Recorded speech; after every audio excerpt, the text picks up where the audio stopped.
1966 was a remarkable year for pop music. For example, you had the Beach Boys' Pet Sounds, you had Bob Dylan's Blonde on Blonde, and you had a little group from England called the Beatles release a record called Revolver. And the cover, I'm sure, knocked a lot of people out, but that alone was of great interest. The music it had inside it was of even more interest.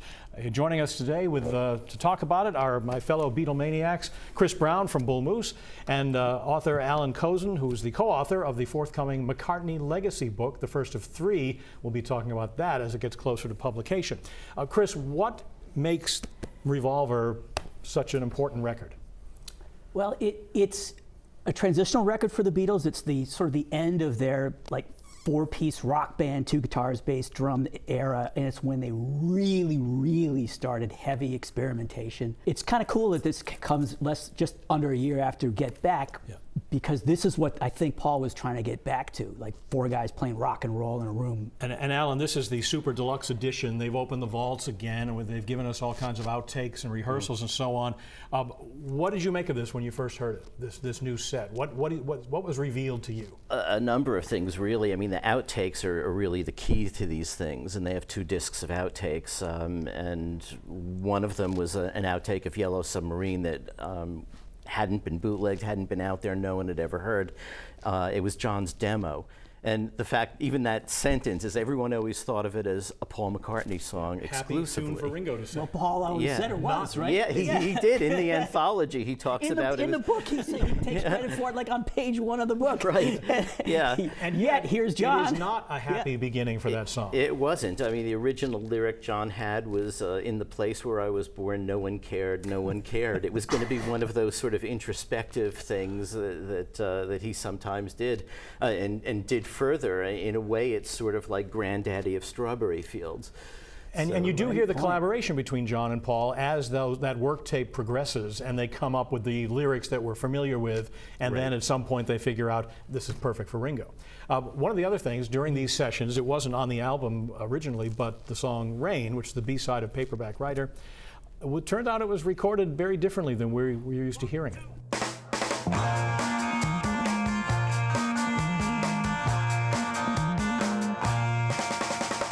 That's right. This is when they figured out that you can change the speed of the tape machines as you're recording and playing them back, so for Rain, they played it really fast, and we get to hear the really fast version. So the three guitar parts, and not the bass, but the three guitars and the drums are all really fast. And the amazing thing is to hear how well Ringo executes these incredible fills. I mean, it sounds so great slowed down, but the fact that he could nail it at it's a. Well, it gets they played it in B flat and said, "Gee, it's quite a bit higher." It gets back to what you were saying. What a good band they were, right? Mm-hmm. You really get to hear how well they played together. Right.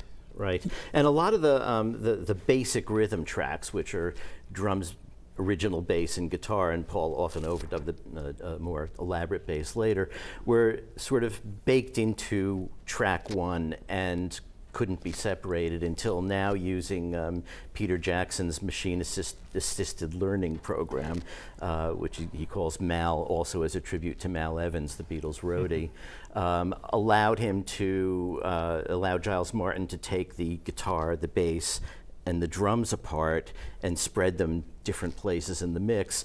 But not only that, I mean, it's sensitive enough now that it could get the separate components of Ringo's drum kit. So that's really super demixing. And Chris, as someone who's in the music business, does this album Revolver still matter to people, to music fans? Well, it sold a lot when it came out last Friday, for sure. Yeah, absolutely. Yeah, I mean, it's giant, and I think people understand how so much of modern recording followed from what they did here, for sure. Yeah, and we should talk about the stereo remix just a hair, because if you listen to Taxman in headphones, the entire rhythm section is in your left ear, and it always bothers me a little bit. That's the original stereo mix. The original stereo mix, and now, as Allan said, they were able to spread that out.